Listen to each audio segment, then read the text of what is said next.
Right concentration. In general terms, right concentration means establishing the mind rightly. On one level, this can apply to all the factors of the path. You have to start out by setting the mind on right view.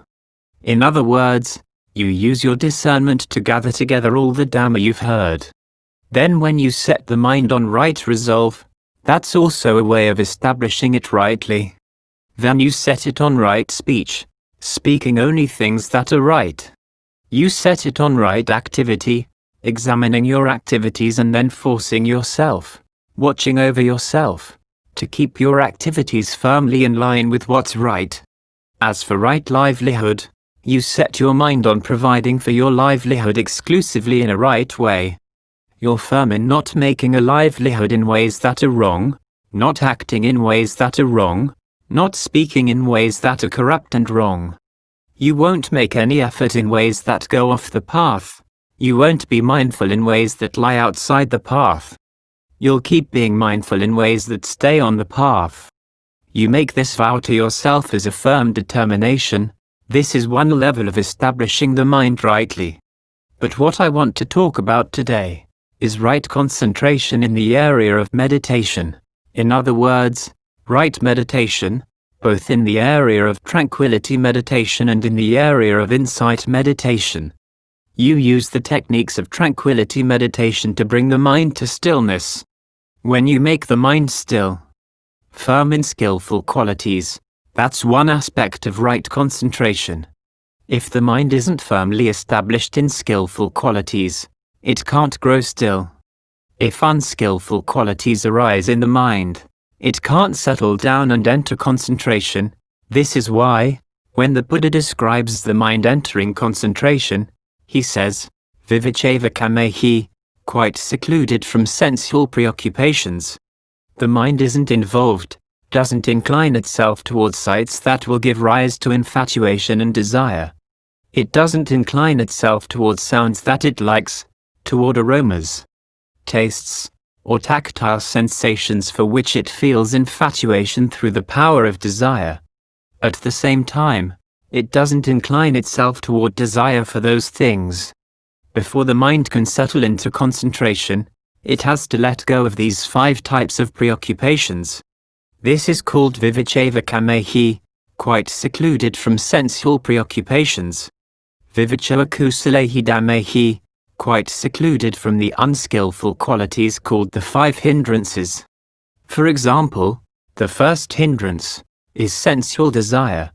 When you sit in meditation and a defilement arises in the mind, when you think of something and feel desire for an internal or an external form, when you get infatuated with the things you've seen and known in the past, that's called sensual desire. Or if you think of something that makes you dissatisfied to the point of feeling ill will for certain people or objects, that's the hindrance of ill will. Things from the past that upset you suddenly arise again in the present, barge their way in to obstruct the stillness of your mind. When the mind gets upset in this way, that's an unskillful mental state acting as an obstacle to concentration. Or sloth and torpor, a sense of laziness and inattentiveness. When the mind isn't intent on its work, and so lets go out of laziness and carelessness, it gets drowsy so that it can't be intent on its meditation. You sit here thinking Bhutto, Bhutto. But instead of focusing the mind to get it firmly established so that it can gain knowledge and understanding from its Bhutto, you throw Bhutto away to go play with something else. As awareness gets more refined, you get drowsy and fall asleep. Or else let delusion overcome the mind. This is an unskillful mental state called sloth and torpor. Then there's restlessness and anxiety, when mindfulness isn't keeping control over things, and the mind follows its preoccupations as they shoot out to things you like and don't like. The normal state of people's minds is that, when mindfulness isn't in charge, the mind can't sit still. It's bound to keep thinking about 108 different kinds of things. So when you're practicing concentration, you have to exercise restraint. You have to be careful that the mind doesn't get scattered about. You have to be mindful of the present and alert to the present too. When you try to keep Bhutto in mind, You have to be alert at the same time to watch over your Bhutto. Or if you're going to be mindful of the parts of the body, like hair of the head, hair of the body, nails, teeth, skin, you should focus on only one part at a time, making sure that you're both mindful and alert to your mindfulness. To make sure you don't go being mindful of other things. That's how you can cut off restlessness and anxiety. As you keep being mindful of the same thing for a long time, the body will gradually calm down and relax. The preoccupations of the mind will calm down too, so that the mind can grow still. It grows still because you keep it under control. You weaken its unruliness, as when you pull fuel away from a burning fire. As you keep pulling away the fuel, the fire gradually grows weaker and weaker. And what is the fuel for the mind's unruliness?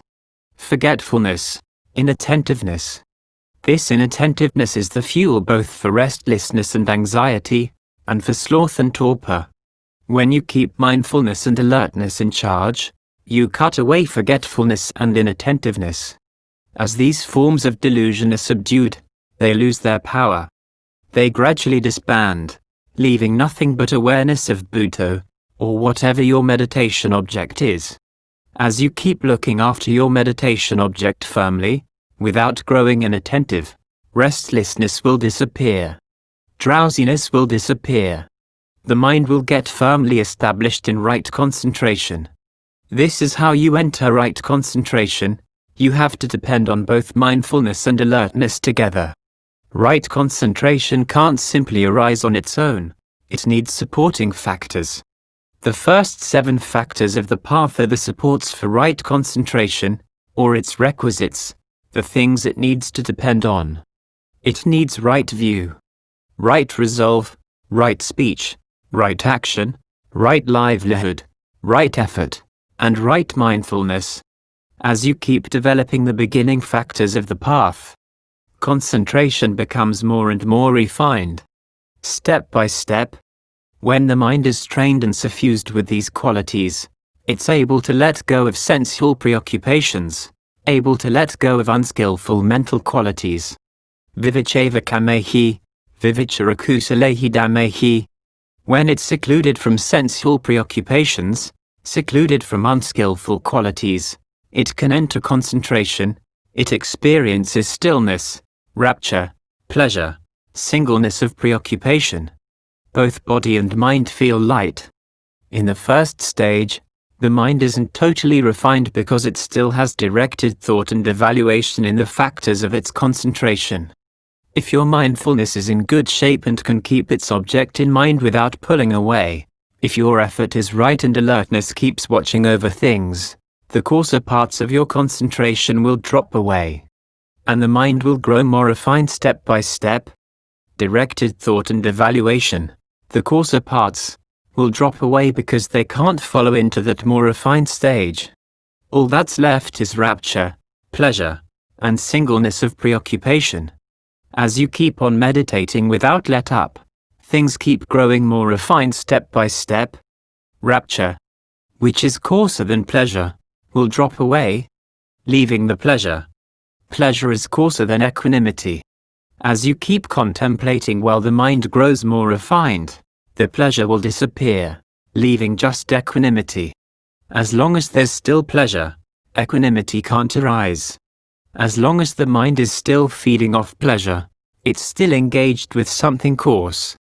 But as you keep up your persistent effort until you see that this pleasure still comes under the 3 characteristics of inconstancy, stress, and not self, that it's part of the aggregate of feeling, the mind will let go of that coarser aspect and settle down with equanimity. Even though equanimity, too, is part of the feeling aggregate, it's a feeling refined enough to cleanse the mind to the point where it can give rise to knowledge of refined levels of Dhamma. When the mind reaches this level, it's firm and unwavering because it's totally neutral. It doesn't waver when the eye sees a form, the ear hears a sound, the nose smells an aroma, the tongue tastes a flavor, the body feels a tactile sensation, or an idea comes to the mind. None of these things can make the mind waver when it's in the factors of jhana, It maintains a high level of purity. This is right concentration. We should all develop tranquility meditation, which can give temporary respite from suffering and stress. But in a state like this, you simply have mindfulness in charge. Discernment is still too weak to uproot the most refined levels of defilement and obsessions, anusaya. Thus, for our right concentration to be complete, we're taught not to get carried away with the sense of pleasure it brings. When the mind has been still for an appropriate amount of time, we should then apply the mind to contemplating the 5 aggregates, for these aggregates are the basis for insight meditation.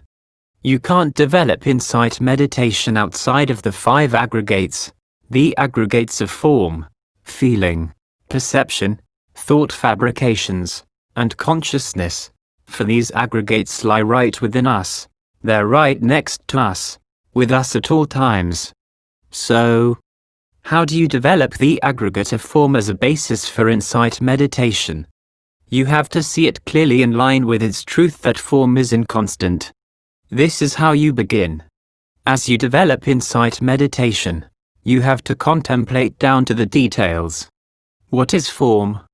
Form covers hair of the head, hair of the body, nails, teeth, skin, and all the 4 great elements that we can touch and see. As for subsidiary forms, they can't be seen with the eye, but they can be touched, and they depend on the 4 great elements.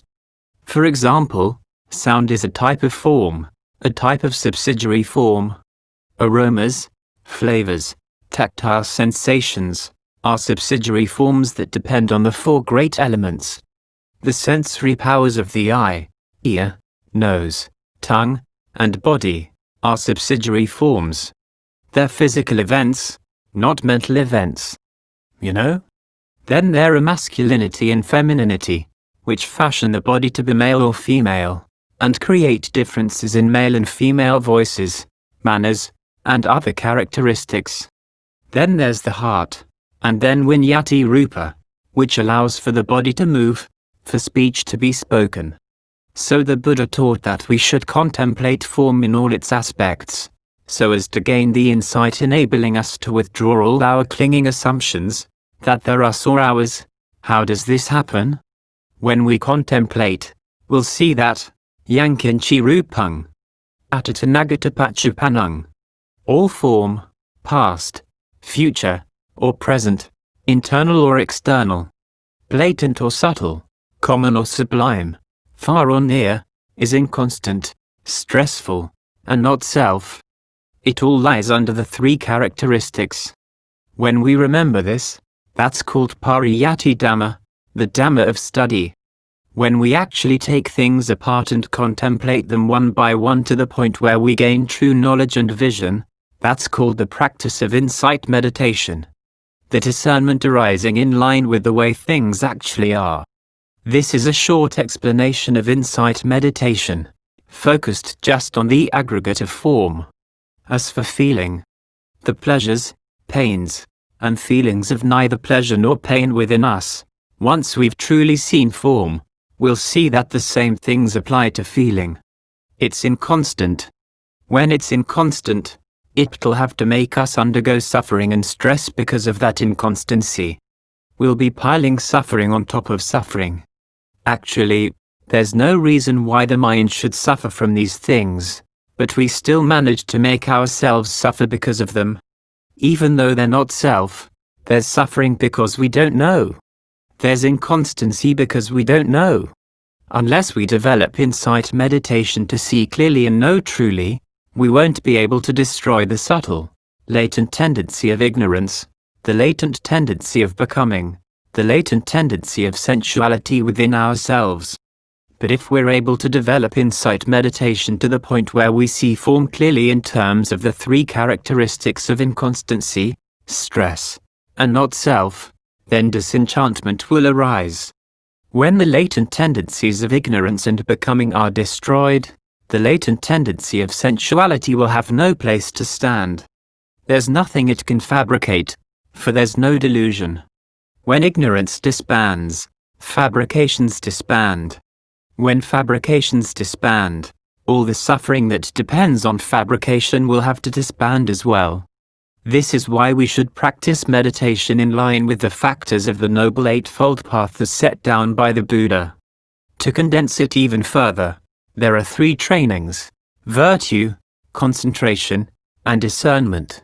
Virtue, exercising restraint over our words and deeds, is part of the path. Tranquility meditation and insight meditation come under concentration, so virtue, concentration, and discernment cover the path. Or if you want to condense things even further, there are physical phenomena and mental phenomena, that is, the body and mind. When we correctly understand the characteristics of the body, we'll see into the ways the body and mind are interrelated. Then we'll be able to separate them out. We'll see what's not self and what isn't not self. Things in and of themselves aren't not self. Fourth, they each have an in and of themselves. It's not the case that there's nothing there at all. If there were nothing there at all, how would there be contact? Think about it. Take the fire element. Who could destroy it? Even though it's not self, it's got an in and of itself. The same holds true with the other elements. In other words, these things still exist, simply that there's no more clinging. So I ask that you understand this and then put it correctly into practice so as to meet with happiness and progress. That's enough explanation for now. Keep on meditating until the time is up.